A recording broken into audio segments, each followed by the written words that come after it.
Bueno, buenas tardes a todos. Soy la doctora Karina Hardy, como ya me presenté al principio del Summit. Vamos a seguir con la cuarta sesión de este interesante Summit de arritmias cardíacas complejas. Y vamos el tema o la sesión hablará sobre ablación de fibrilación auricular, parte 2.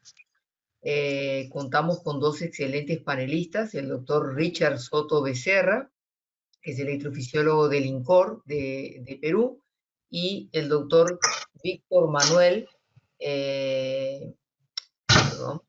Víctor Manuel Fontier, que es médico cardiólogo, electrofisiólogo de la Clínica San Borjas, jefe del Centro Cardiológico de la Clínica Good Hope. Voy a dar inicio a, obviamente, los excelentes ponentes que tenemos en esta charla. La verdad que son ponentes de alto nivel.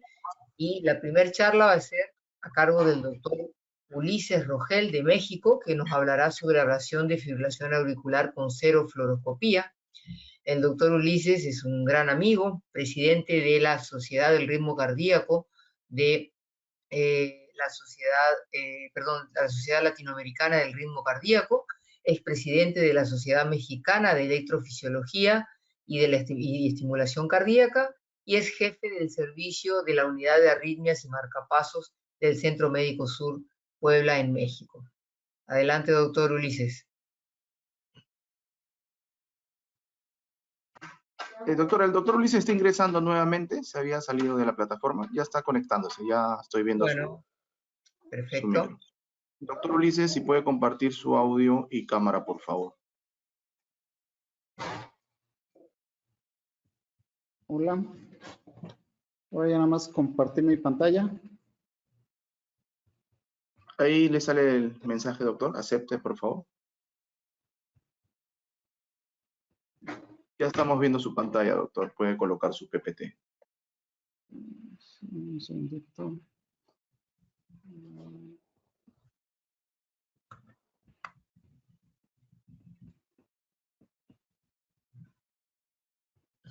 Ahí está. ¿Ven mi presentación? Sí, doctor. Sí, la vemos.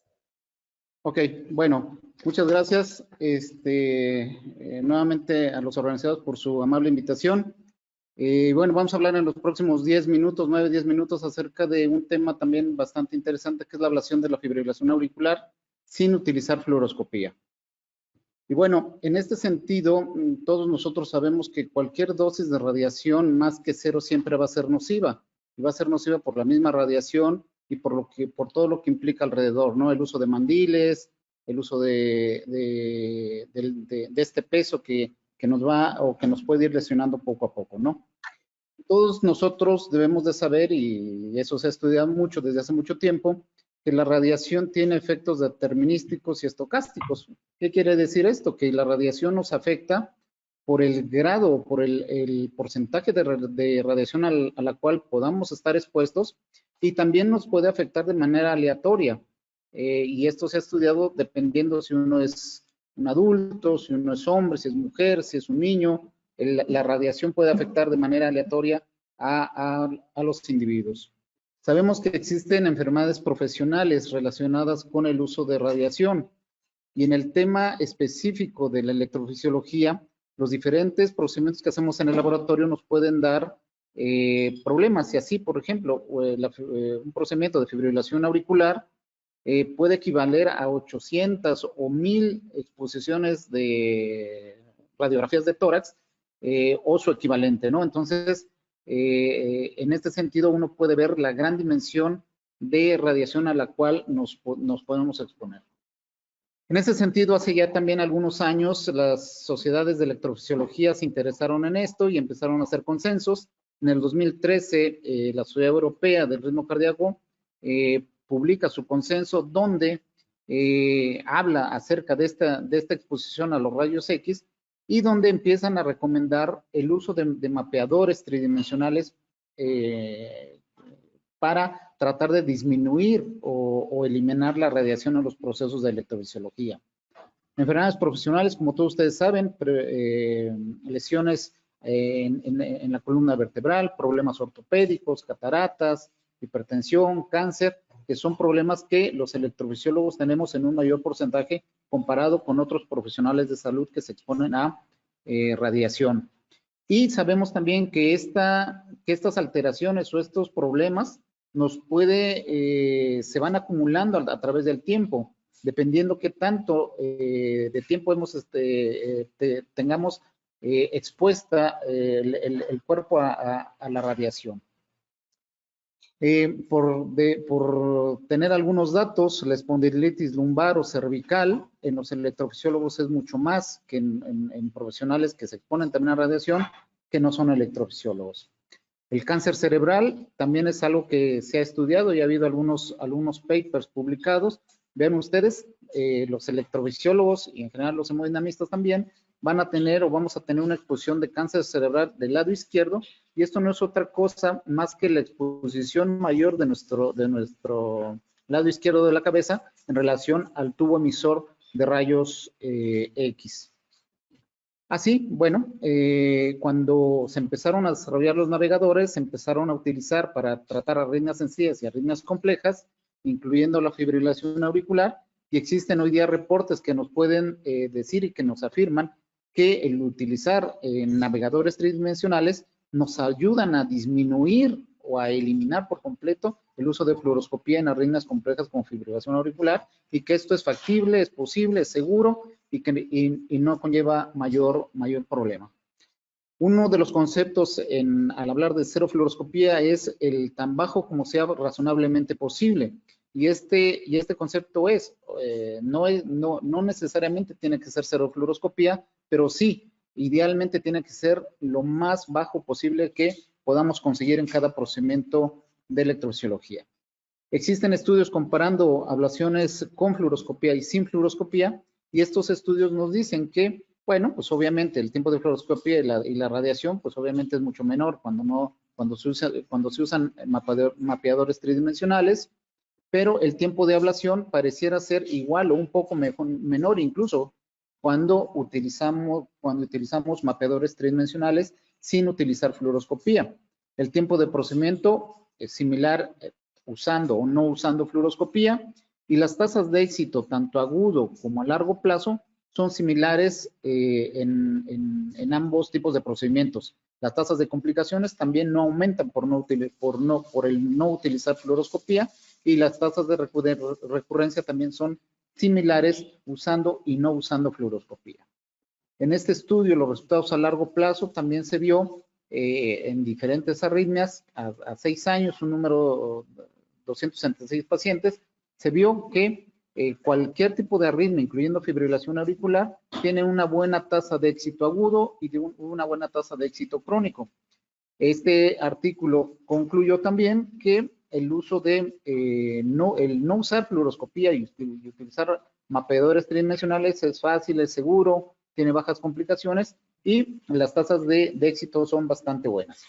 Esta inquietud la tuvimos desde hace muchos años y la empezamos a tener cuando empezaron a ver los primeros reportes, y cuando se nos presentan casos no tan frecuentes como una embarazada donde tiene taquicardias incesantes y no podemos utilizar fluoroscopía, bueno, pues lo que empezamos a hacer es tratar de no ocupar fluoroscopía, y ahí hemos ido cambiando entre utilizar y ya no utilizar fluoroscopía. Más recientemente publicamos nuestra serie, una de nuestras series, donde incluimos diferentes arritmias y donde las tasas de éxito fueron muy similares a las reportadas por otros grupos. El uso de mapeadores tridimensionales se utiliza para arritmias sencillas y complejas, fibrilación auricular es una de ellas.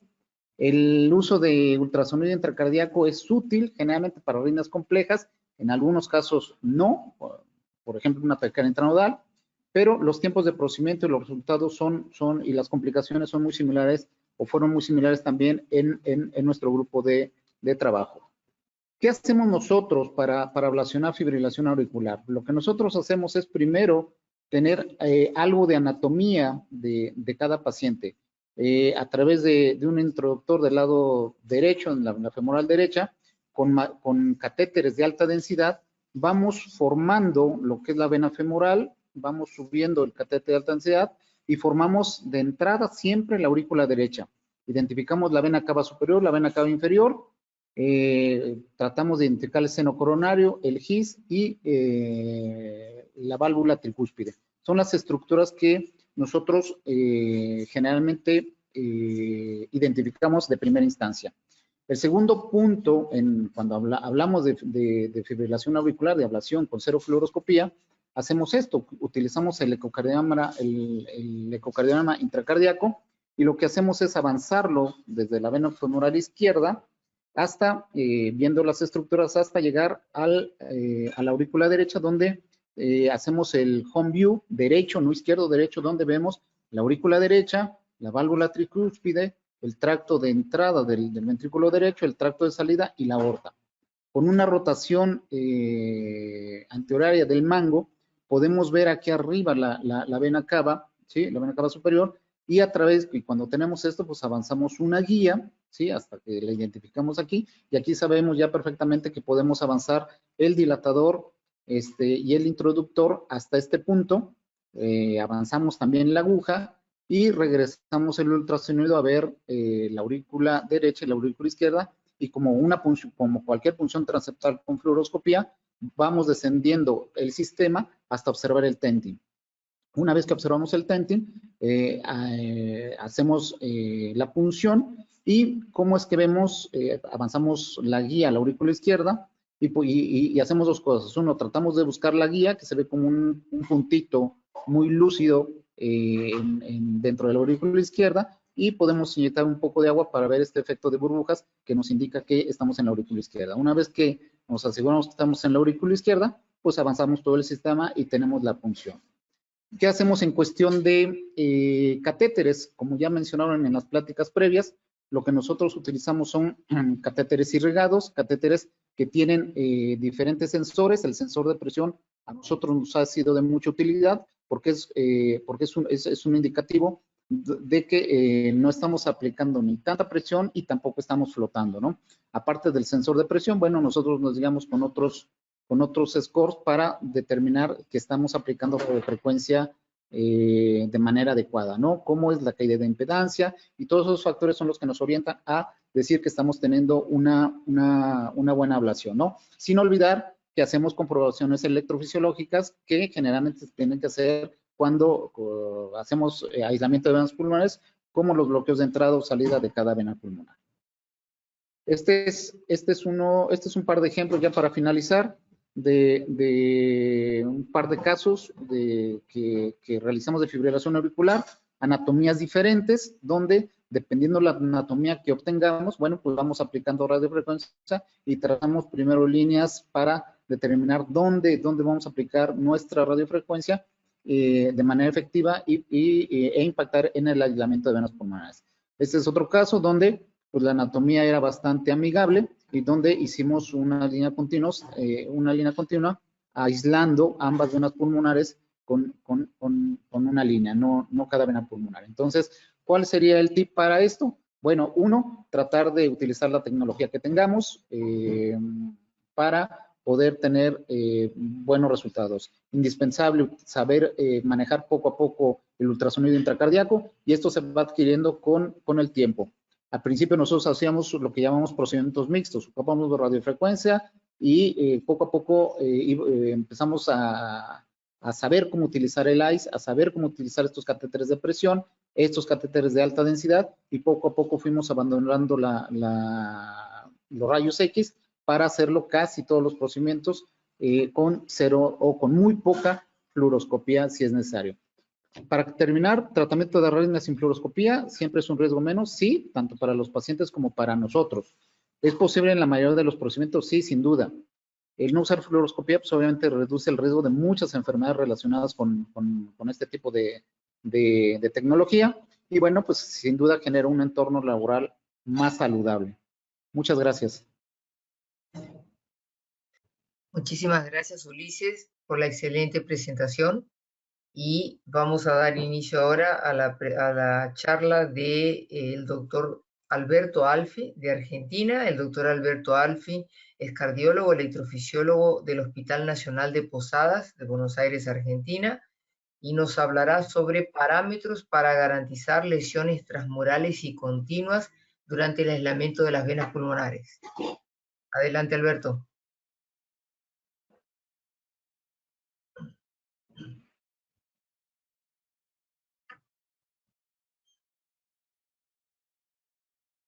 Muchas gracias, Karina, por la presentación, y muchas gracias al comité organizador por esta invitación a este summit tan distinguido. Bueno, vamos a hablar sobre parámetros para garantizar lesiones transmurales y continuas durante el aislamiento de las venas pulmonares. Después es un gran reto, después de escuchar la charla de Pulse Field Ablation por Armando Pérez. Así que vamos a tratar de tocar este tema y cómo poder mejorar nuestras ablaciones.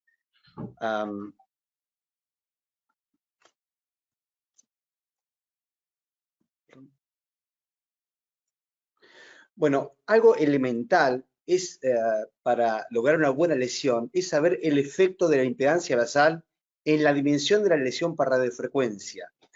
Este es un trabajo realizado por el equipo de Lad Anter y sus colaboradores, donde en un preparado porcino ellos emitían 30 watts 20 segundos con una fuerza de contacto de 10 gramos. Y ante la misma lesión, los mismos parámetros de lesión, ellos obtenían lesiones diferentes. Podemos ver a la izquierda, donde tenemos un diámetro de 8,6 milímetros, y a medida que nos vamos hacia la derecha, en el preparado, vemos cómo la lesión va disminuyendo en su tamaño. Esto con el mismo setting de ablación, 30 watts, 20 segundos y 10 gramos. ¿En qué se basa esta diferencia? En que la resistencia basal del sistema cambia. Cuando tenemos la lesión más grande es porque tenemos la impedancia más baja, 106 ohms. Y cuando tenemos la lesión más chica, la impedancia basal del sistema es 224 ohms. Esto sale en realidad de la ley de ohms, pero para ser más criterioso, de la ley de Watt, donde sabemos que la corriente es la potencia en watts sobre la resistencia. O sea, entonces, sabiendo esto, sabemos que si bajamos el denominador, que es la resistencia, vamos a estar en una mayor corriente. Y la lesión finalmente, que no está en ninguna fórmula de Ablation Index, en ninguna, lo que nos da la lesión por radiofrecuencia es la corriente que generamos en el tejido. Entonces tenemos que tener en cuenta esto, generar una buena corriente en el tejido. Entonces, trasladado al aspecto clínico con nuestro paciente, lo que vamos a hacer nosotros es siempre tratar de tener una impedancia basal cerca a 100 ohms. Entonces siempre aplicamos 2 parches dispersivos en la espalda del paciente y monitoreamos, voy a hablar con Carto, lo que hacemos porque es lo que más trabajamos, vamos a tener una corriente que la podemos visualizar en el Smart Ablate entre 700 y 750 miliamperes. Con esto monitorizamos segundo a segundo que la corriente sea efectiva para lograr tener una lesión efectiva en el tejido. Porque no estamos viendo un preparado anatómico. Tenemos un paciente y una animación 3D que tenemos que hacer que esos visitags o esos puntos de autodenotación sean válidos todos. Entonces, para seguir, quería hablar un poco de la alta potencia corta duración sobre la ablación estándar, sobre los settings de la ablación. Sabemos acá a la izquierda y arriba que con una setting de bajo watts podemos lograr una lesión más profunda, pero no es tan grande en diámetro, no es tan ancha la lesión. A medida que aumentamos los watts, la lesión se hace menos profunda y más ancha. Podemos verlo acá en el gráfico abajo a la izquierda, en azul, donde podemos ver que es una lesión muy elipsoidal, no es tan profunda, pero es muy ancha. Pero sin ser tan profunda, llega a ser profunda para la aurícula izquierda, que en promedio tenemos espesor entre 2 y 3 milímetros. Entonces, por lo que es aurícula izquierda, no estamos hablando de ventrículo, si bien es menos profunda que con settings habituales, con low power, va a servir para la ablación por radiofrecuencia, porque queremos lesiones contiguas y que no haya gaps en el medio. Entonces, Hay una tendencia en todos los grupos mundiales a trabajar con más alta potencia, diría 40, 45 volts. Y no es solo la geometría de la lesión lo que importa, sino como podemos ver ahora en el panel de la derecha, vemos que el high power otorga más calor resistivo que está directamente relacionado con la corriente que generamos. Y este calor resistivo, como pueden ver acá, genera una fibrosis en agudo, tanto en agudo como crónica, que hace que la lesión crónica sea muy similar a la lesión aguda. Hay poco edema, mucha fibrosis y no hay regresión de la lesión. Esto se traslada a que en su fase crónica no haya reconexión y no se formen gaps. A diferencia, cuando trabajamos con potencia media o baja, hay mucha calor conductiva, se forma mucho edema, entonces la lesión aguda es muy diferente a la crónica. La lesión crónica disminuye su tamaño y ahí es donde se forman los gaps. Y hablando de esto, en el 2017, el Haddad y colaboradores lo que trató de buscar cuáles eran los puntos débiles de la reconexión en pacientes que se sometían a fibrilación auricular. Y buscando estos puntos débiles de los eslabones que hacían que se reconecten pacientes tanto en agudo como crónico, su grupo pudo observar que la baja caída de impedancia, son estas flechas a la izquierda, una muy baja caída de impedancia es un subrogante de reconexión tanto agudo como crónica. La fuerza de contacto, menos a 10 gramos de contacto, es un predictor de reconexión. Un ablation index, menos de 400, es un predictor de reconexión. Y una distancia interlesión, interlesion distance, menos de 6 milímetros, es un predictor de reconexión. Basado en esto, es la piedra fundamental para que luego se haya hecho el protocolo CLOSE. El protocolo CLOSE, que todos conocemos, viene a homogenizar la ablación punto a punto entre operadores de todo el mundo, basándose en algo que ya todos conocemos, basándose en generar un ablation index de 550 en su aspecto anterior, 400 en su aspecto posterior de la aurícula izquierda, lo que es importante, este trabajo se trabajó con 35 watts y vamos a seguir viendo las diferencias. Tuvo una caída de impedancia de 12,7 ohms, una fuerza media de 15 gramos, y lo que es importante, si bien se buscaba una distancia de interlesión menos de 6 milímetros, era de 4,1 la distancia de interlesión. Esto es muy importante. El tiempo medio de radiofrecuencia de 35 minutos. Y fíjense lo importante que cuando se reprodujo acá abajo, en el centro de la pantalla, diferentes estudios que emularon el CLOSE Protocol, el más grande fue el VISTAC Studies, que fue un estudio multicéntrico prospectivo. La distancia media es entre 4 y 5, la distancia interlesión, no es 6, tampoco es 3, pero es entre 4 y 5 entre todos los estudios. En nuestro grupo suele trabajar con 4 gramos en su aspecto anterior, donde es más ancho el tejido, y 5 gramos en su aspecto posterior, para evitar el overlap de lesiones, evitar el stack hitting, que puede provocar lesiones esofágicas.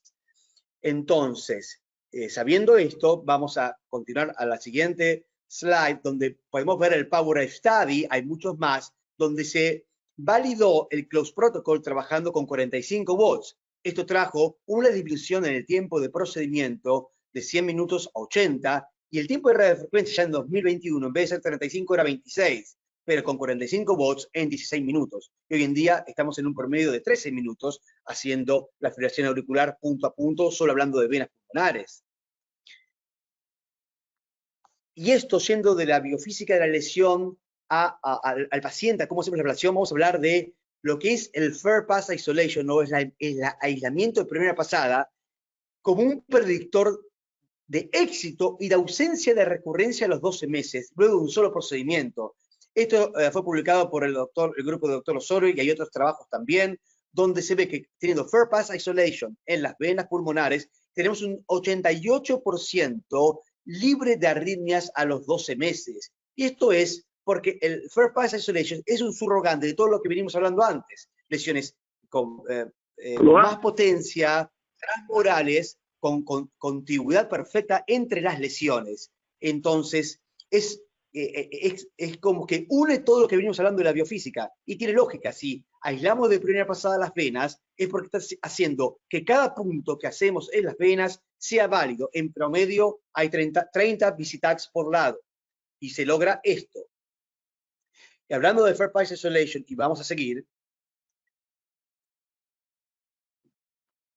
podemos ver en el trabajo también del Real Age Registry, esto se publicó recién en el 2024, es el grupo también del doctor Osorio que lleva el Real Age Registry, 2.671 pacientes. Vean cómo trabajando con potencia baja, en verde es Third Pass Isolation de ambas venas, gris, Third Pass Isolation, un solo par de venas, y rojo, no hay Third Pass Isolation. Vean cómo cuando trabajamos con menos de 40 watts, realmente el Third Pass Isolation es realmente muy poco, pasando en todos los conceptos biofísicos que hablamos anteriormente. Cuando trabajamos entre 40 y 50, realmente es muy bueno. Me voy a detener acá y no voy a hablar de más de 50 porque ahí es muy difícil aplicar el protocolo close y basándose en lo que es el Ablation Index, entonces no me quiero extender sobre eso, pero fíjense, cuando aumentamos y trabajamos con high power, aumenta el Third Pass Isolation. Entonces trabajamos con 45 watts nosotros para poder manejar el Ablation Index con la tecnología CART. Y fíjense también que ya habíamos visto en el trabajo de El Haddad 2017, 2024, 7 años después se reproduce lo mismo. Si trabajamos con menos de 10 gramos de contacto, aunque sea en un punto, es un predictor que ahí que va a haber recurrencia y también lo vamos a tener en Third Pass Isolation. Entonces, cada punto que sea válido y trabajar por arriba de 10 gramos de contacto. Es importante que si subimos más el gramaje, más entre 10 y 20, no genera un gran cambio en el Third Pass Isolation y podemos generar complicaciones. Entonces nos mantenemos siempre entre 10 y 20 gramos. Y para obtener esto, ¿qué es lo que hacemos? Tenemos que tener estabilidad en el catéter. ¿Y qué usamos? Es una tríada. Vaina deflectable Visigo o Agile si estamos con Insight, ventilación alta frecuencia bajo volumen y marcapaseo. Entonces, la vaina deflectable lo que hace, en este registro se puede mostrar que hay el 43% más de Third Pass Isolation. Entonces, siempre usar vaina para tener mejor contacto y estabilidad. Después, lo que todos sabemos, ventilación de alta frecuencia y bajo volumen. High Frequency Low Tidal, y que lo vamos a ver en este video. En la curva azul, vemos el catéter está estable, sin embargo, la curva de fuerza de contacto, hay una gran oscilación entre pico y valle, pero cuando colocamos el High Frequency Low Tidal, que pueden ver acá está apareciendo en el video, podemos ver cómo se aplana la curva del contact force y el catéter logra mayor estabilidad. ¿Y qué se traduce eso? En que a 12 meses hay mayor éxito primario, 85% contra 79% libre de arritmias.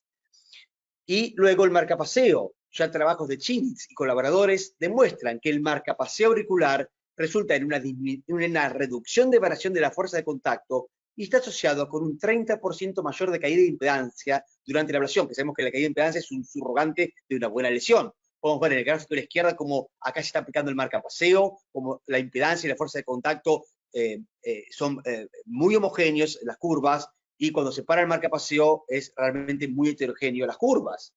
Entonces, como conclusión, podríamos decir que la realización de protocolo close con distancia interlesión de 4 o 5 milímetros homogeniza el nivel de operadores. Se prefiere el uso de high power en 45 watts para lesiones más duraderas basadas en el concepto biofísico de calor resistivo y morfología de las lesiones.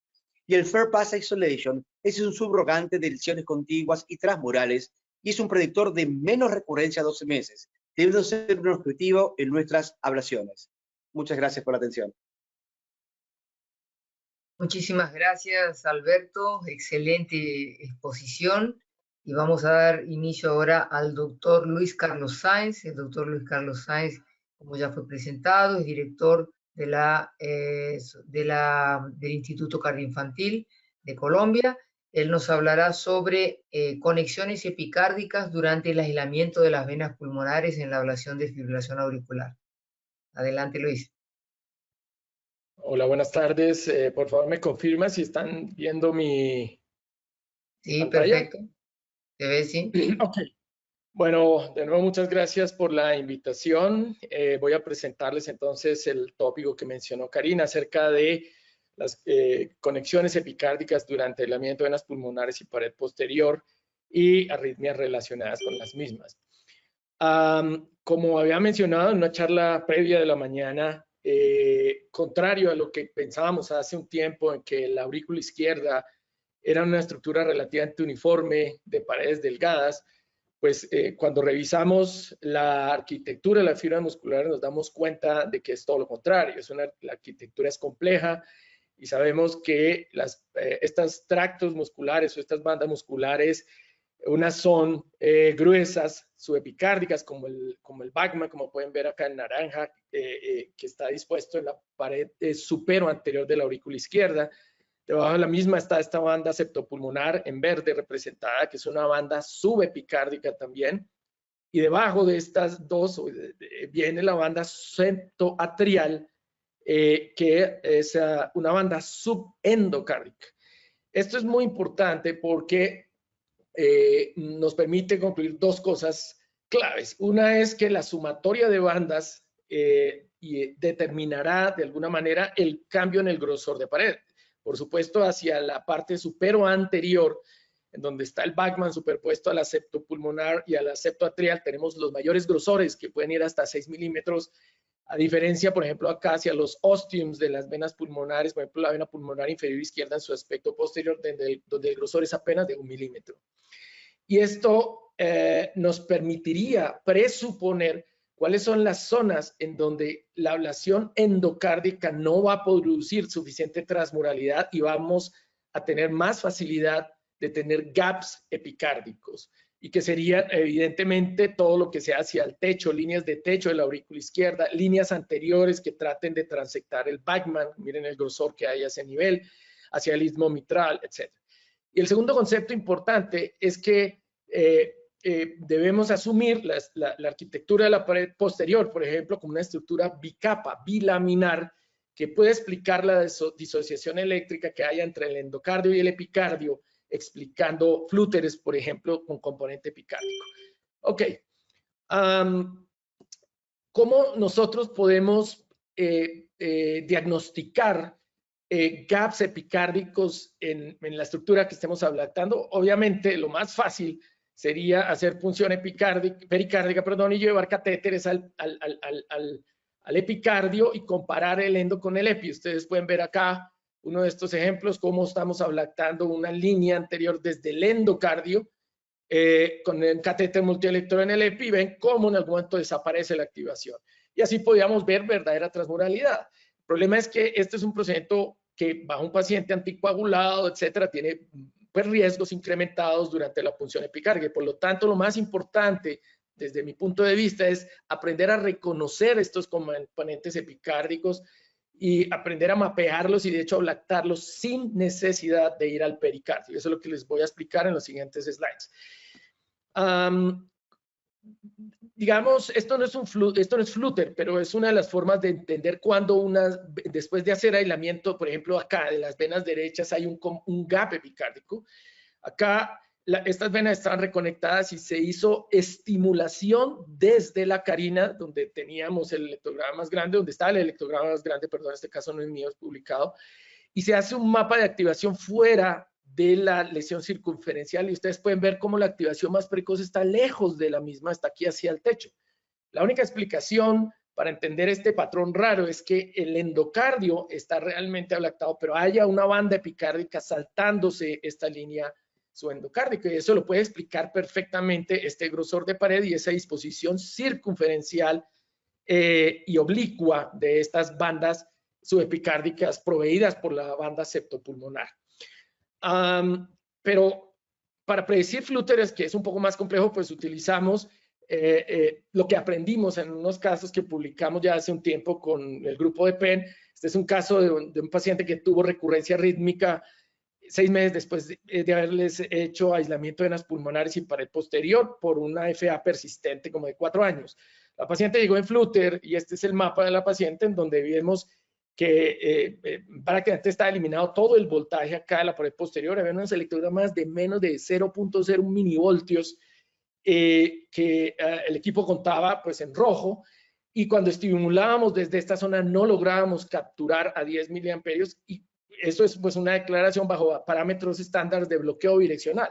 Pero cuando hacíamos el mapa de activación veíamos cómo la activación rotaba en un sentido discernible alrededor de las venas pulmonares, pero solo lográbamos capturar el 38% de la longitud de ciclo, es decir, algo estaba faltando en este mapa, Hicimos entrainment alrededor de las venas derechas donde teníamos la activación eléctrica y era exacto. Es decir, que era fácil inferir que aquí había un pedazo de circuito que estaba probablemente más allá del endocardio, es decir, estaba en el epicardio bypaseando todo lo que habíamos hecho del endocardio.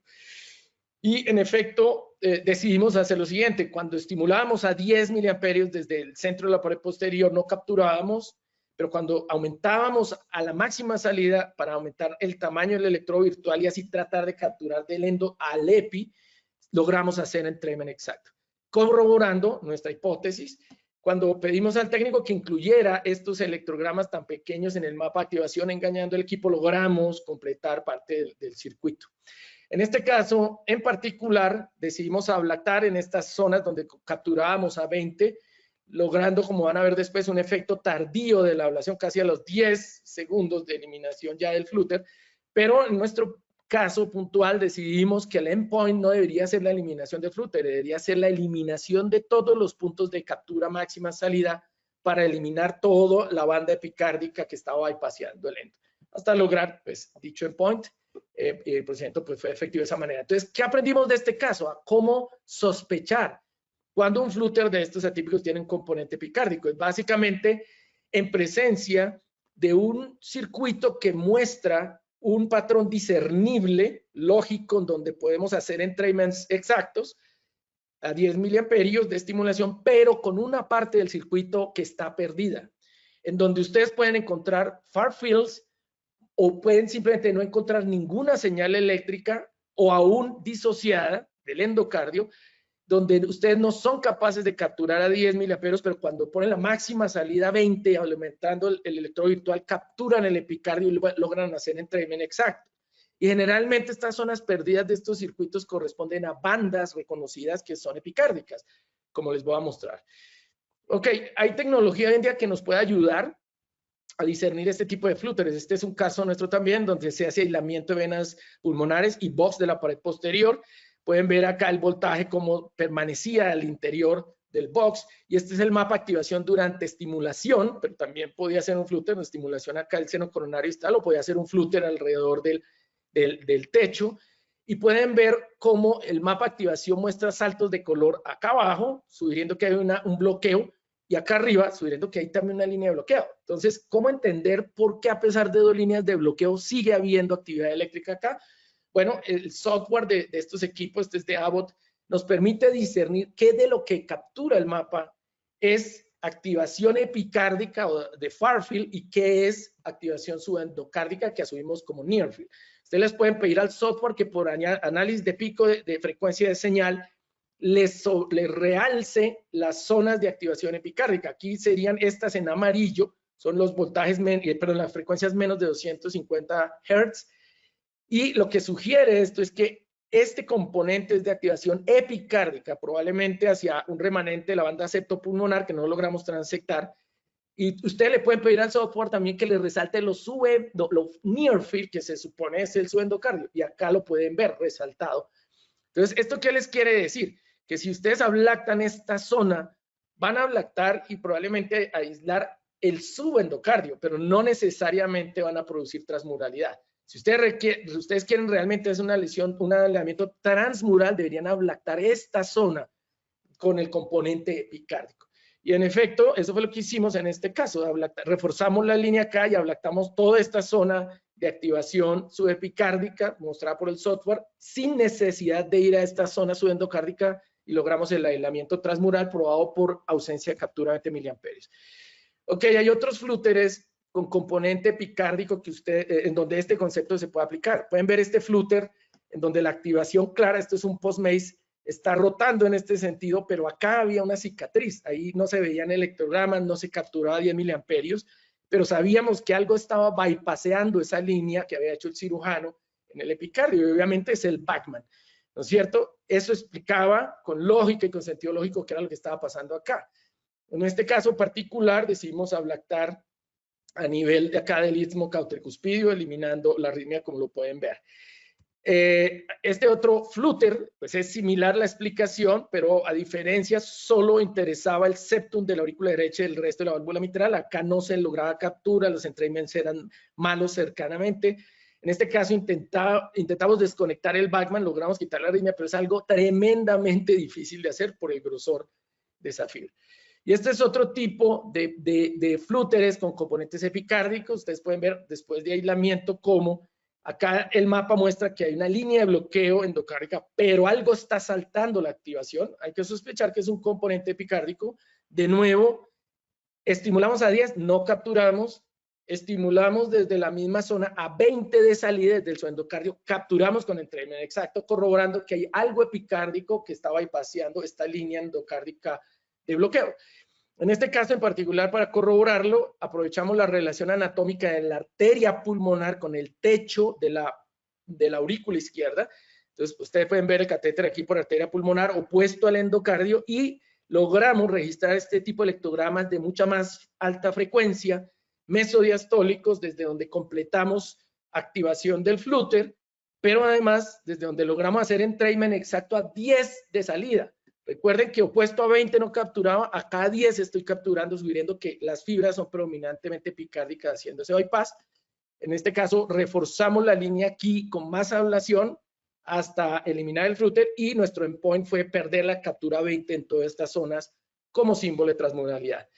Ustedes pueden hacer mapeo directo de estos flúteres, claro, pero yendo al epicardio, lo cual pues tiene riesgo. Este es un caso de TONC donde comprueba cómo reconocemos hoy en día estos flúteres. Tiene una secuencia lógica, pero falta una parte del circuito en donde ustedes pueden ver estos far field, donde no hay captura 10. Si ustedes van al epicardio, completan el circuito y enfrente de esa línea de bloqueo endocárdica, en el epicardio van a encontrar este tipo de electrogramas, mesodiastólicos de alta frecuencia, etcétera, completando el circuito. Pueden ablactar desde el epicardio, pero repito, el acceso es el problema. Y ya termino con esto. Esta es una secuencia de otro tipo de flúter que hemos reconocido en donde ustedes pueden ver una secuencia de activación alrededor de la válvula mitral, pero algo falta en el flúter. Ustedes pueden ver que aquí no había actividad eléctrica.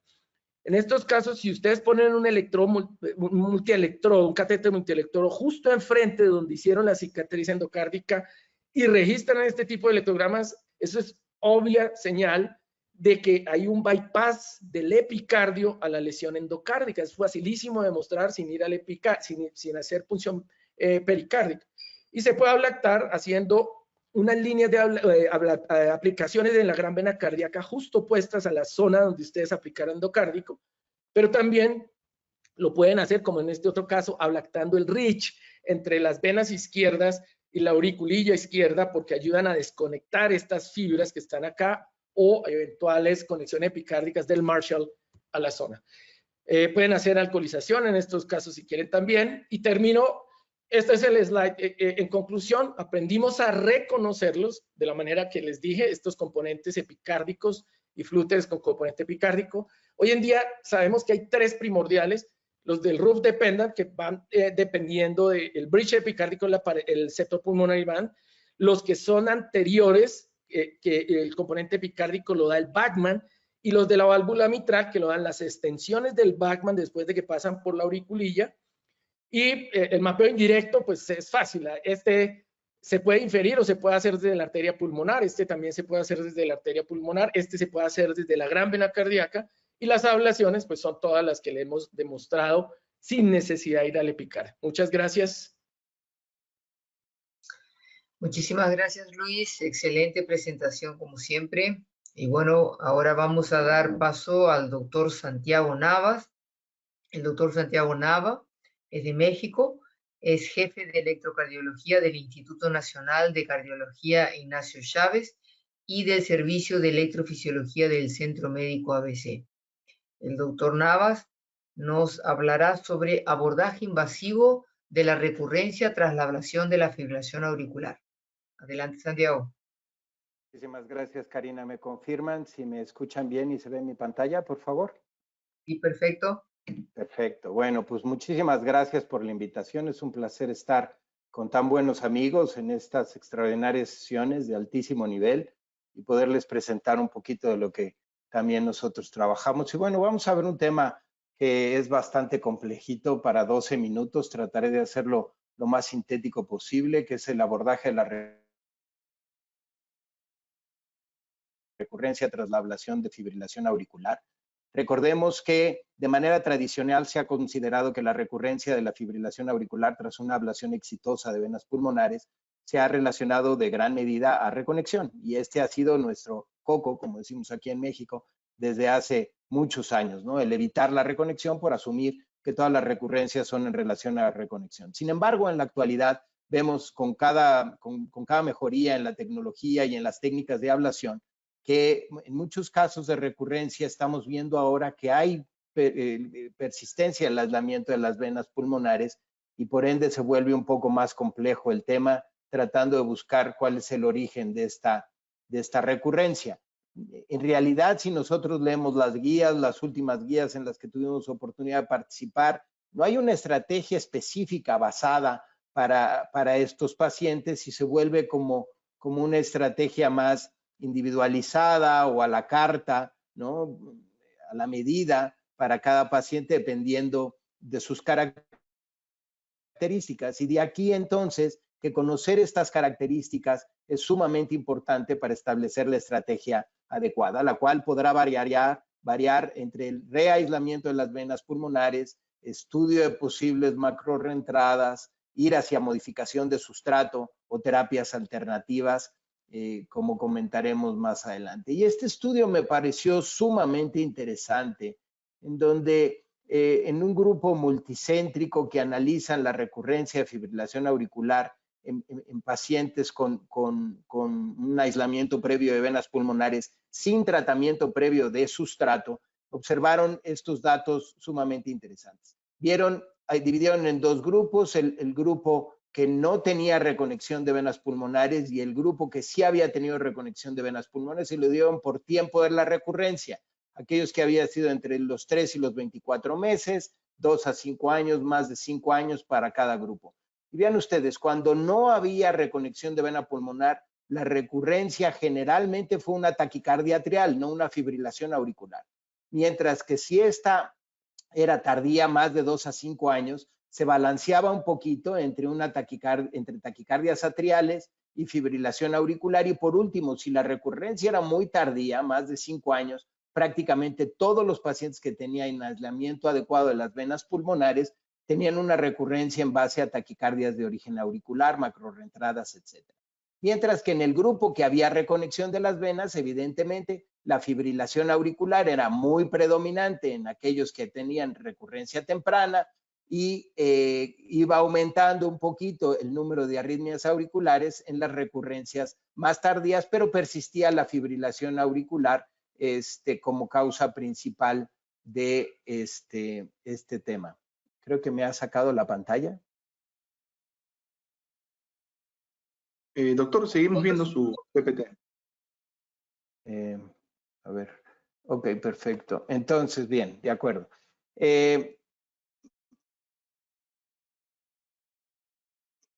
Esto también lo analizaron en base a la fisiopatología probable de determinante como miocardiopatía atrial, y ellos dividieron la miocardiopatía atrial en cuatro segmentos, de 1 a 4 según la severidad. Como ven, en el grupo 1, temprano con reconexión, la miocardiopatía era muy leve y formas severas de miocardiopatía atrial eran muy raras, mientras que en los grupos tardíos la miocardiopatía atrial 3 y 4 era mucho más frecuente, en donde podríamos inferir que la aurícula estaba mucho más enferma. Igual si lo medíamos por voltajes anormales, mientras más temprana era la recurrencia, encontrábamos voltajes anormales en un mucho menor porcentaje de los casos, mientras que si veíamos en las recurrencias tardías, la presencia de voltajes anormales era mucho mayor en los grupos de recurrencia tardía. Y esto lo confirma este otro estudio, en donde igualmente analizaron 100 pacientes que habían tenido un aislamiento exitoso de venas pulmonares, tenían recurrencia, tratando de encontrar cuáles eran los factores de riesgo para esta recurrencia, y vieron diferentes puntos que nos hablan de miocardiopatía atrial, ¿no? La presencia de electrogramas fraccionados, zonas de desaceleración, prolongación de la conducción en la aurícula izquierda, múltiples zonas de salida en la aurícula izquierda o la presencia de áreas extensas de bajo voltaje. Y lo que vieron es que conforme vamos sumando cada una de estas alteraciones, el riesgo de recurrencia se va incrementando de forma muy significativa, de tal forma que si no tengo ninguno, el riesgo de recurrencia después de un aislamiento exitoso va a ser muy bajo, mientras que si tengo más de los 5 factores de riesgo, el riesgo de recurrencia es altísimo. Y esto lo que nos está hablando es de esto, a lo que nos enfrentamos con esta miocardiopatía atrial avanzada que vamos a tener. ¿Y cómo va a ser la estrategia de reintervención para estos pacientes? Como les decía, no hay una estrategia específica y tiene que ser algo más en diseño. Y bueno, está este trabajo que también me gustó mucho, en donde después de un aislamiento exitoso de venas pulmonares veían la recurrencia, y el segundo procedimiento en un grupo multicéntrico de más de 30 centros, veían que hubo estas diferentes estrategias. Líneas, ablación de electrogramas anormales, reablación en relación a venas pulmonares, gatillos o disparadores persistentes fuera de las venas pulmonares, o combinar varias de estas estrategias.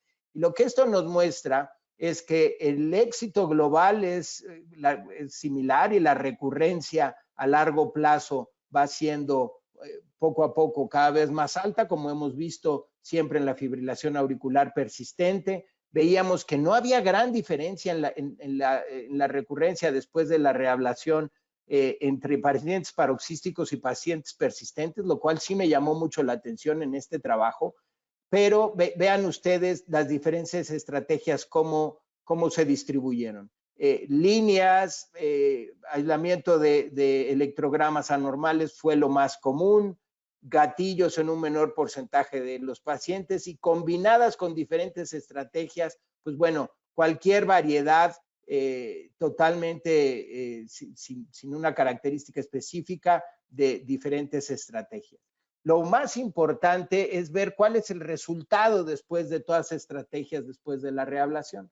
Aquellas que se basaron en venas pulmonares y en gatillos aparentemente tienen la mejor tasa de permanencia en ritmo sinusal, pero a largo plazo no fue significativa.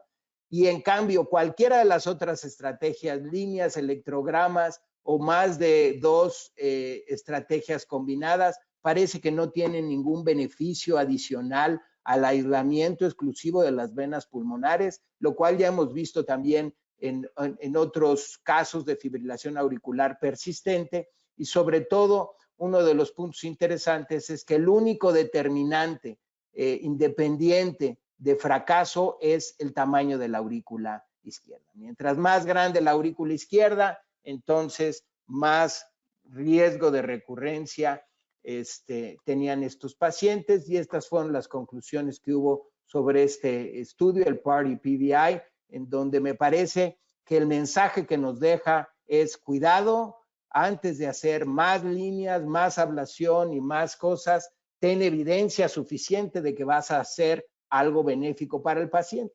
Estos son diferentes casos, entonces nuestra estrategia se parece mucho al abordaje que ustedes hacen. Seguramente tienen estos casos. Este es un paciente con 1 año tras el aislamiento de venas pulmonares, tiene recurrencia de FA en el primer año, y claramente hay una zona de reconexión. Aquí ven los electrogramas, una clara zona de reconexión, en donde con un punto en esta zona se aisló toda la vena pulmonar superior izquierda, y con un segundo punto en esta zona se aisló la vena pulmonar inferior izquierda. Son gaps mínimos, lo pudimos hacer con PentaRay, son gaps mínimos que nos hablan de la reconexión. Pero ¿qué tal este otro caso? 2 ablaciones previas, la primera con crío, la segunda con radiofrecuencia, 2 CBCs previos aún con terapia con apixaban, y vemos que aún después de 2 ablaciones tiene pequeñas zonas de reconexión en esta zona. Decidimos en esta paciente ir a hacer el aislamiento de las venas pulmonares y además un aislamiento de sustrato, porque llevaba ya 2 ablaciones previas. Aislamos la vena pulmonar y luego hicimos líneas en piso y techo, y este diseño en Butterfly, que en algunos casos ayuda a eliminar esas conexiones epicárdicas de las que nos estaba hablando el Doctora Karina, se le fue, me parece, el audio al doctor. Es su señal que estaba fallando hace unos minutos también. Perdón, no me están escuchando. Voy a escribirle, doctora. A él se lo escucha bien. Todo bien, ¿eh? Todo bien. Sí, perdón. Sí. ¿Continúa entonces? Continúo. Sí, Sí, continúa. Perfecto. Se escucha bien. Gracias. Entonces hicimos en esta paciente, evidentemente, esperando una miopatía atrial mucho más extensa, ablación de sustrato. Este es otro paciente, más de 5 años postablación, evidentemente tiene un flóter atípico y aquí la recurrencia en FA es mucho más rara. Flóter atípico perimetral, como podemos ver francamente en este mapa de Coherence, en donde vemos mucho sustrato, en donde estamos viendo mucho sustrato eléctrico. Ay, me botó otra vez esta cosa. Denme un segundito.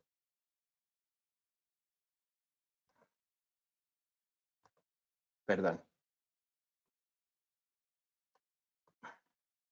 No sé, como que me están controlando la pantalla. No. Perdone. Ok, acá está. Entonces, el problema de la ablación en este flóter es que el bloqueo del flóter perimetral puede ser un reto. En este caso, después de múltiples ablaciones en la zona entre vena pulmonar inferior y el anillo mitral, no lográbamos interrumpir el flóter.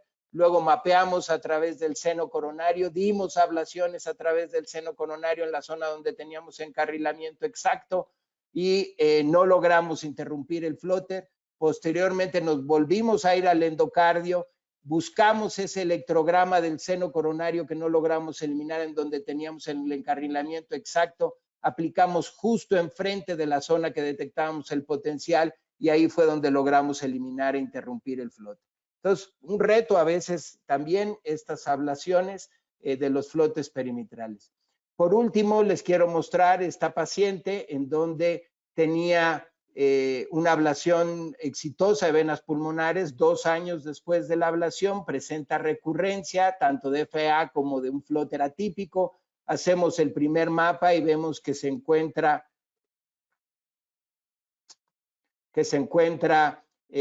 completamente aislada toda la pared posterior y venas pulmonares. Había sido una paciente que por FA persistente y mucho sustrato habíamos decidido aislar venas pulmonares y pared posterior. Y lo que nos encontramos fue una miopatía atrial muy severa, vean ustedes, bajo voltaje en todas las zonas. Tratamos de ubicar las diferentes zonas de arritmias organizadas, no logramos establecer ninguna zona específica. Nos fuimos a hacer ablación guiada por voltajes en estas zonas. Al final logramos aislar toda la aurícula, toda la pared anterior. Sin embargo, la paciente persistía haciendo flóteres excesivamente lentos con una longitud de ciclo de 550, lo que hacía que estuviera en taquicardia incesante a 120 latidos por minuto todo el tiempo. Y en ella acabamos decidiendo, después de 2 procedimientos, hacer una ablación del nodo AB, colocación de un marcapaso fisiológico con terapias antitaquicardia y le ha ido extraordinariamente bien porque necesitamos considerar en algunos de estos pacientes terapias alternas, que ese es el último punto en el abordaje de la recurrencia. Así, cuando nos enfrentemos a estas miopatías atriales en donde vemos aurículas como globito, completamente circulares, en donde no hay nada de voltaje sano, sino prácticamente en la orejuela, deberemos de considerar que a lo mejor seguir haciendo líneas o más ablación probablemente no nos va a dar ningún beneficio adicional. Así pues, concluyo diciendo que la recurrencia de las arritmias atriales tras el aislamiento de venas pulmonares debe de individualizarse de acuerdo, uno, al tiempo en el que presenta el paciente la recurrencia. Si es temprano, seguramente será reconexión. Si es muy tardía, habrá que pensar en macrorreentradas. Al tipo de la arritmia, por esta misma razón, la presencia o no de aislamiento de las venas pulmonares y la ablación orientada hacia la causa de la recurrencia, ya sea el reaislamiento de las venas pulmonares únicamente sin hacer más líneas que a lo mejor no tendrán un beneficio adicional, o bien intentar modificar el sustrato si así lo consideramos, aislamiento de pared posterior, en fin, ¿no? Que carecen de una solidez en cuanto a evidencia científica suficiente, y el abordaje de las macrorreentradas, que puede ser complejo, pero podrá tener buen resultado a final de cuentas. Muchísimas gracias a todos ustedes. Muchísimas gracias, Santiago. Excelente presentación. Y bueno, el próximo tema que sería dado por el doctor Fernando Escasuso, lamentablemente no lo vamos a poder aprovechar porque él tuvo que salir para una ablación de una tormenta eléctrica. Entonces vamos a pasar para el siguiente ponente, que es el doctor Luis Arabia. El doctor Luis Arabia es médico cardiólogo, electrofisiólogo, jefe del Servicio de Electrofisiología y Arritmias del Instituto Outón en Córdoba, Argentina, donde el doctor Luis nos hablará sobre indicaciones de los dispositivos oclusores de la orejuela en la ablación de la fibrilación auricular. Adelante, Luis. Buenas tardes, muchas gracias, Karina, muchas gracias al comité organizador. El tema que se me había encargado, cierre de orejuela y terapéutica integral para pacientes con FA no valvular, que hemos ido aprendiendo en el devenir de este tiempo, que el 90%, ya lo sabemos todos, de los trombos se originan en la orejuela auricular izquierda, que pacientes que creemos bien anticoagulados, cuando hacemos métodos de imágenes o clínica, vemos que entre 4 y 23, 24% tienen ocupación de la orejuela, que en aquellas personas que ya han tenido un evento embólico a pesar de estar bien anticoagulados, tienen el doble de recurrencia que si nunca lo hubieran estado. Esto define una población de muy alto riesgo, que frecuentemente son discapacitantes con recidivas precoces, que suelen tener mortalidad elevada entre los 30 primeros días, y que ya sabemos que se asocian con deterioro cognitivo, léase demencia. La presencia de barro o trombo por una imagen en un paciente bien anticoagulado debe ser tomado como riesgo igual que si hubiera tenido un evento embólico. Las morfologías de la orejuela son sumamente variables. Sabemos que es una estructura que está en la parte anterior y superior de la aurícula izquierda. Las formas de evaluarla habituales son el eco transesofágico, y a mí preferentemente me gusta mucho más la TAC para planificar procedimientos, ver qué tipo de dispositivos voy a utilizar, el landing zone, y sobre todo para definir las diferencias que podemos discutirlas posteriormente entre lo que es la ocupación por un trombo organizado o a punto de organizarse y circulación lenta, el sludge, que tienen un riesgo muy diferente. Ya se ha discutido la evaluación del riesgo embólico por scores y del riesgo de sangrado, pero simplemente para tener presente que mientras más riesgo de embolia hay, más riesgo de sangrado también suele haber.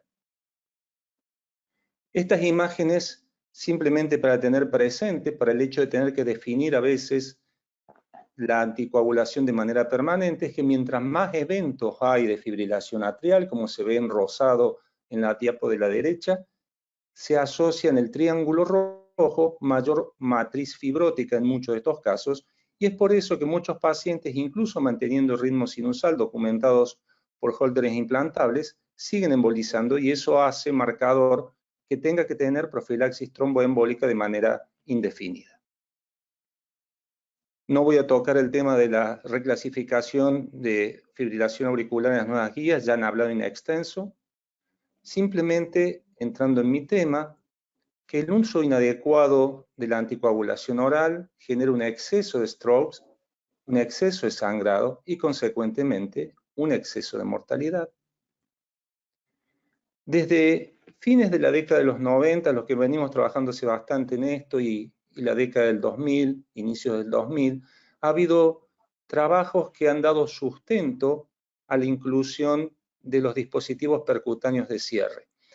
El Protect, el Prevail, todos esos dieron por sentado el hecho de no inferioridad versus warfarina, y esto motivó que en el 2015, mediados de año, la FDA incorporara como aprobado el cierre de orejuela percutáneo para una empresa de Boston Scientific que es el Watchman.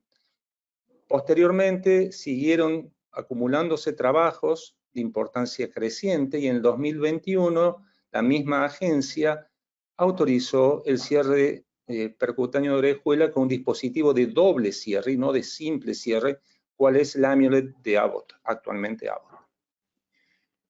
Pero ¿qué ocurría? No había muchos trabajos de comparación de los cierres de orejuela versus DOAC. Ya sabíamos que los DOAC tenían ciertas ventajas contra warfarina, entonces había que ver qué pasaba warfarina fuera, DOAC contra cierre de orejuela. A mí me gustan estos dos trabajitos que voy a mostrarles aquí simplemente.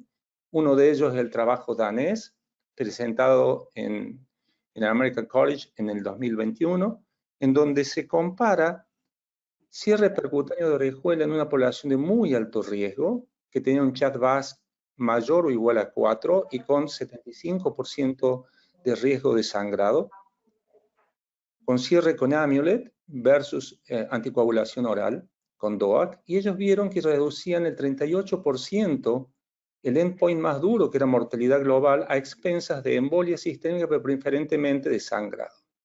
Esto, por supuesto, motivó un cisma en la consideración del cierre precoz en este tipo de pacientes de muy alto riesgo.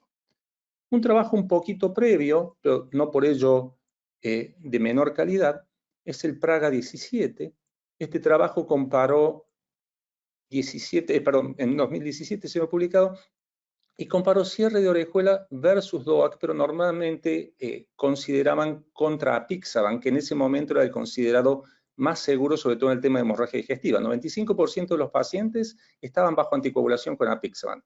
Y acá hay algo que destacar, que la curva de aprendizaje de los centros donde se hicieron estos trabajos tenían pocos casos. En el metaanálisis hecho de este trabajo en el 2021 se mostró que para endpoint duros como mortalidad global, embolia, sangrado e reinternaciones, había no inferioridad del cierre de orejuela de manera primaria contra la anticoagulación y se había una tendencia a favor del cierre primario. Pero si había todo esto, ¿por qué no avanzábamos en las guías? Para nosotros las guías seguían siendo 2B. Entonces, ¿por qué no se mejoraba esto en las guías? A principios del año 2023, del año pasado, un consenso de expertos que se publicó y se presentó y se organizó en New Orleans el año pasado, mostraron que además de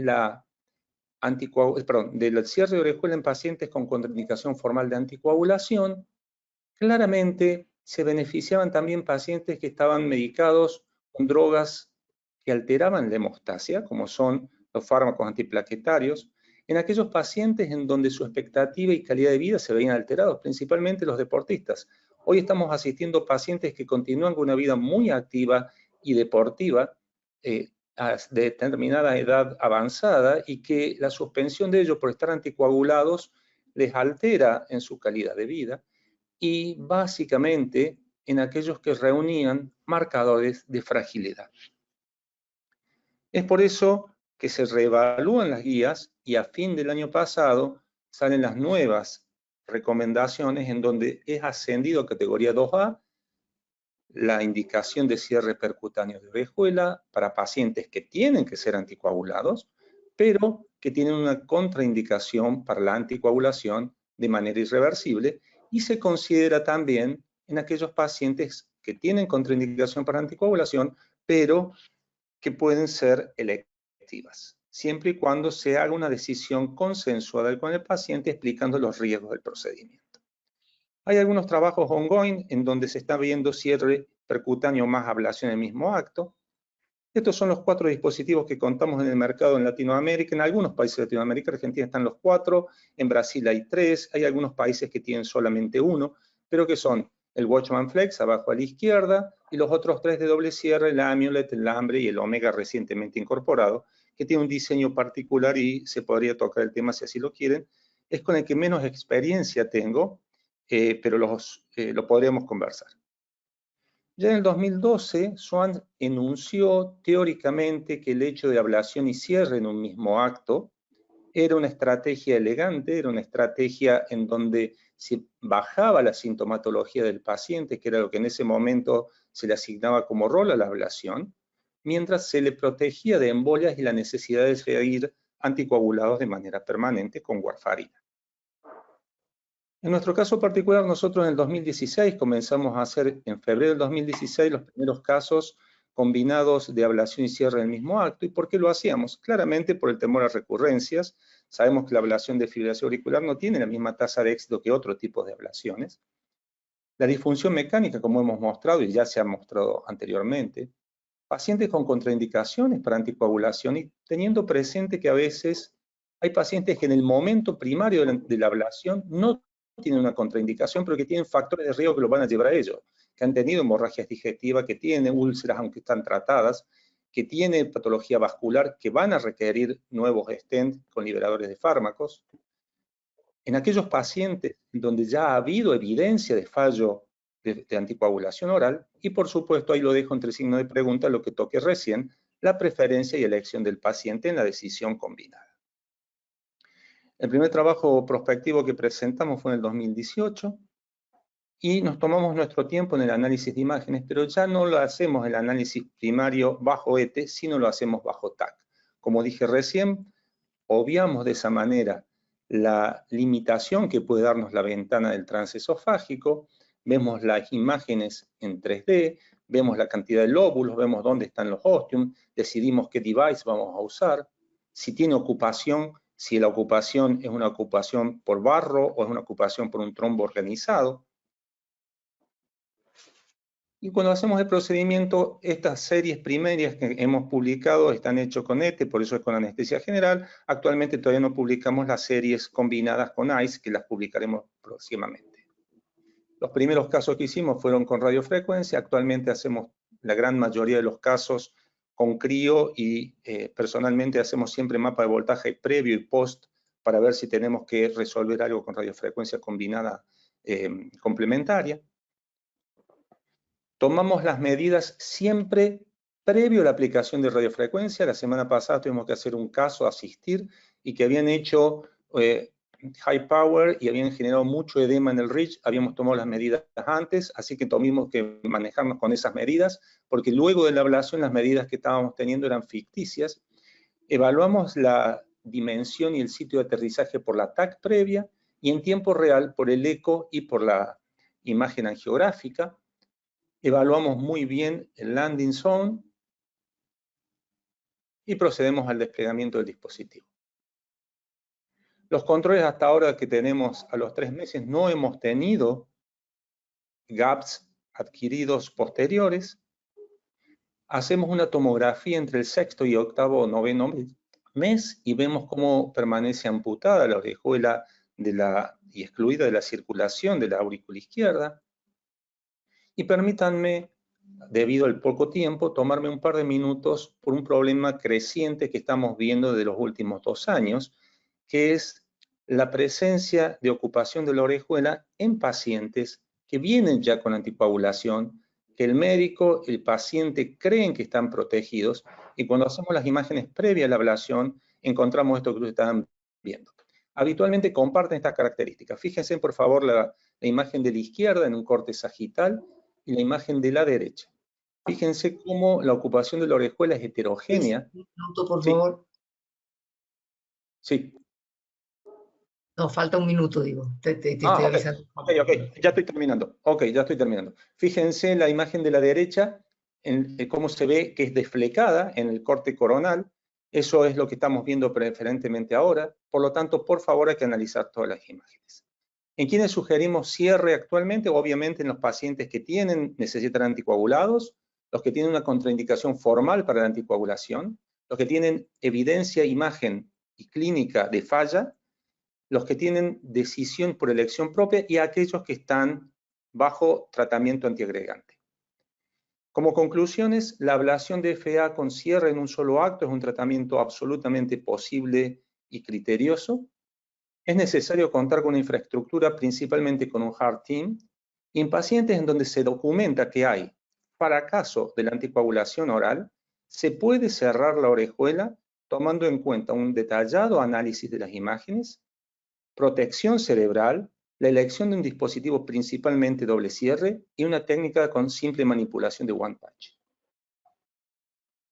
Recuerden que la ciencia nos dice qué podemos hacer, las guía los que deberíamos y los registros lo que estamos haciendo. Y quien no tiene más armas que un martillo tiende a tratar a todo como un clavo. Ya hemos visto que para fibrilación auricular nos hace falta tener la caja de herramientas llena. Muchas gracias. Muchísimas gracias, Luis. Excelente presentación.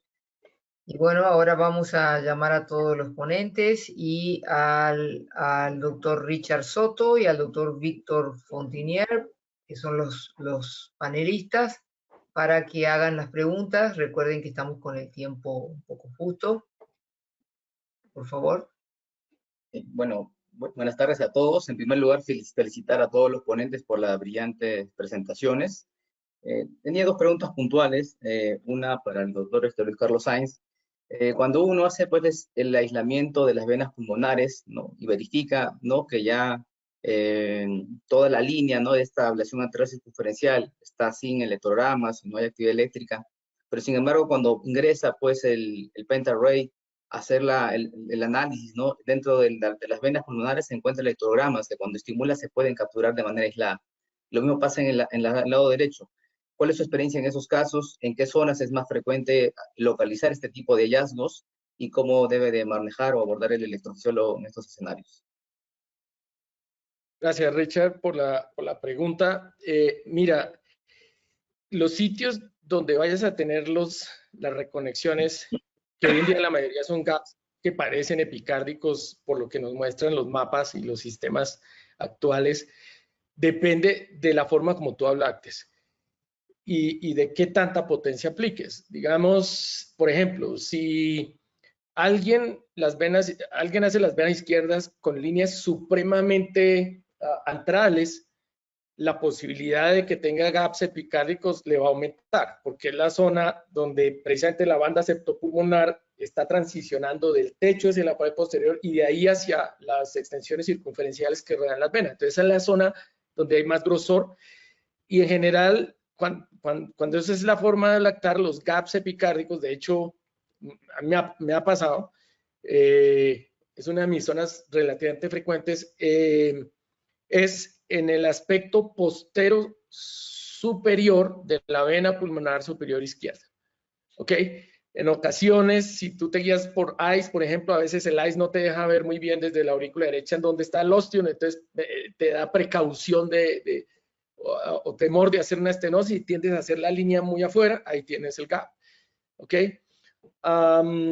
Yo te diría que esa es la zona más frecuente. Al revés, digamos, si por ejemplo tienes el esófago atravesado y preciso se está calentando muy rápidamente, tu gap probablemente vaya a ser en el antro posterior de la vena inferior izquierda, en donde suele el esófago calentarse más porque está en más cercanía íntima con la pared posterior. En las venas derechas, los gaps más frecuentemente también dependen de cómo hagas la ablación. Por ejemplo, eso alguna vez lo discutíamos con Fermín, ellos por alguna razón hacen una delineación con máxima salida, creo que es en 50 miliamperios, si no estoy mal, del trayecto del frénico, y con camisa y seguramente con muy buen contacto. Entonces, ven el frénico con frecuencia en el aspecto septal de la vena pulmonar inferior derecha y tratan de hacer la línea como esquivando la zona donde capturan el frénico. Eso que hace que la zona de aislamiento sea supremamente antral y quedan incluidas las conexiones epicárdicas de la vena derecha con la cava. Entonces, por eso es que él publicó lo del intercaval bundle, porque era un problema con el que lidiaba. Entonces, esa puede ser una zona frecuente para ellos. E igualmente, si tú haces muy antral el aislamiento de las derechas, vas a tener conexiones también en el antro de la vena, en el antro anterior de la vena superior derecha. ¿Por qué? Porque ahí te estás casi que yendo al Bachmann, ¿no es cierto? Entonces, todo depende de cómo lo hagas. Yo creo que si uno quisiera hacer un procedimiento más rápido, más efectivo en términos de aislar las venas, deberías tener un buen balance entre hacerlo ostial y hacerlo antral. Ni muy ostial que produzca estenosis, ni muy antral que tengas todos estos gaps. Ese sería más o menos el punto. Ahora, creo que me decías que cómo ablactarlos, ¿no es cierto? Cuando los ves. Es decir, que tienes conectada la vena, lo puedes hacer de varias maneras. Es decir, una opción es estimular desde la carina donde vas a tener la reconexión y hacer un mapa fuera de la zona de la lesión.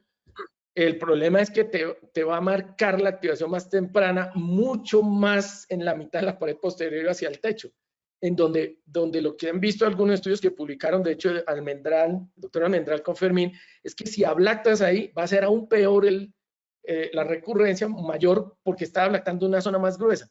Entonces, lo ideal es ablactar más adentro de donde hiciste la línea y generalmente uno termina ablactando sobre la carina. Por experiencia te digo que ablactar y reablactar sobre la línea que ya tiene, donde ya tienes un gap epicárdico, no te va a dar buen resultado. Es decir, está generando ya edema, ya es grueso de por sí, por eso tuviste gaps. Y ya está más grueso por edema. Entonces, generalmente tienes que hacerte un poco más adentro, porque más afuera tampoco es que funcione el todo. Respondí. Y muchísimas gracias. Completísima. Buenas tardes, soy el doctor Fontinier. Quería agradecer al comité organizador por estas ponencias. Quería hacerle una pregunta al doctor Sáenz, justo mi amigo Richard me robó la pregunta, pero quería justamente sobre las conexiones epicárdicas. Doctor, en su experiencia y en sus casos, ¿ha habido algún predictor anatómico para predecir, digamos, previamente antes de la ablación, que hay una reconexión epicárdica y para qué venas derechas o izquierdas? Claro, claro que lo hay y repito, eso es lo que hemos aprendido integrando el conocimiento de la arquitectura de las fibras musculares, el cambio en el grosor de pared y los resultados del laboratorio. La experiencia percutánea nuestra y la quirúrgica es muy similar, en la medida que donde vas a tener más reconexiones epicárdicas, si vas del endo, o endocárdicas si está haciendo líneas epicárdicas del cirujano, por ejemplo, es en el techo, en las líneas del techo para aislar la pared posterior. Todas las publicaciones muestran que casi que un 70% de esas líneas tienen reconexiones. ¿Por qué? Porque es el tejido más grueso, ahí recuerda que está la septatría, la banda septopulmonar, y si lo haces muy craneal, probablemente cojas parte del Bachmann, entonces pues eso lo explica. Entonces es un predictor la zona donde lo haces. Y repito, el otro predictor es que hagas huacas muy antrales, porque ahí vas a coger parte de la banda septopulmonar. Ahora, hemos encontrado, digamos, nosotros ya sabemos explicar por qué fallamos. Sabemos reconocer cuando tenemos gaps epicárdicos, pero lo que estamos tratando de predecir es dónde está ese grosor, porque obviamente hay cierta variación de paciente a paciente. Y eso es lo que hemos investigado haciendo análisis de los mapas de voltaje unipolar. Al igual que las precordiales para diagnosticar cardiopatía hipertrófica se basan en la amplitud del QRS en las precordiales que son derivaciones unipolares. Aquí lo que nosotros hacemos es colectar señales unipolares pero intracavitarias, pero es el mismo concepto. Si la señal es muy alta, el voltaje es muy grande, que lo puede uno ver por color, lo más seguro es que tengas un grosor de pared ahí bien importante. Y hemos encontrado correlación como predictor de gaps en el mismo procedimiento o en un caso redo. Entonces ya sabemos que ahí tenemos que ablactar mucho más fuerte, pero ¿cuál es el problema? Retrae bien el esófago. Porque a veces se necesita, por ejemplo, si estás con Carthousand Ablation Index de 4 o 5 a veces en pared posterior, para poder hacer transmuralidad. Es decir, que si no retraes, pues vas a tener transmuralidad, pero probablemente una fístula. Eso es básicamente lo que podía comentar. Karina, quería preguntarle al doctor Navas sobre el abordaje de pacientes con recurrencia, ¿no?, de ablación, de fibrilación auricular. Cuando hacemos el mapa electroanatómico, identificamos pues que en una de las venas hay una conexión. Su abordaje es aplicar radiofrecuencia solo en esa zona donde se encuentra el gap, o usted completa pues hace toda la ablación antral circunferencial, ¿no? Si fuera la primera opción, ¿qué opina de las conexiones durmientes, que es uno de los temas que a veces uno le preocupa, ¿no?, cuando no lo puede ver? Gracias, Richard. La realidad es que me preocupaba más cuando teníamos nada más el mapeo con el catéter circular, ¿no? Con los catéteres multielectrodo, la verdad, nosotros ya hemos tenido oportunidad de hacer casos con el Octarray. De hecho, uno de los de los que presenté, el segundo caso fue hecho con Octarray. La verdad es que la definición que tienes de la cicatriz es extraordinaria y puedes ver incluso la manguita muscular que te está reconectando toda la vena, y con una ablación puntual puedes eliminar por completo la actividad de toda esa vena como si fuera una vía accesoria, ¿no? Me recuerda a las primeras ablaciones de FA que hacíamos cuando desconectábamos las líneas, pero dentro de la vena, eso ya no, ¿no? Entonces, antes cuando tenía el mapeo circular, muchas veces me encontraba que sí repetía mucha de la línea. Ahora voy a los sitios puntuales, confirmo con estimulación en la zona de la cicatriz que no haya captura con el catéter de ablación, ¿no? Que esa es una estrategia importante, y confirmo nuevamente que haya bloqueo de entrada y bloqueo de salida. Porque, como te digo, no necesariamente más ablación es mejor ritmo sinusal, ¿no? Y desgraciadamente, en cuanto a ir agregando más estrategias de ablación, pues depende mucho del paciente y lo que te vas encontrando en el momento y un poquito el feeling. La verdad es que a pesar de que tenemos poca evidencia en cuanto a hacer más líneas o más ablación, sabemos que en algunos pacientes funciona. Y sabemos que hay algún paciente que tiene una pared posterior en donde estás viendo ectopia y dices, caray, si no le aíslo la pared posterior, esto va a continuar, ¿no? Entonces, ese es el abordaje puntual, y si tengo que hacer más ablación, tengo que tener una buena razón para hacerlo, ¿no? Muchísimas gracias. Bueno, debido al tiempo, lamentablemente podríamos quedar un buen tiempo acá hablando, pero estamos un poco atrasados para la próxima sesión, así que muchísimas gracias a todos, excelentes charlas, excelentes discusiones, y bueno, vamos a dar inicio a la quinta sesión. Hasta luego. Muchas gracias. Gracias.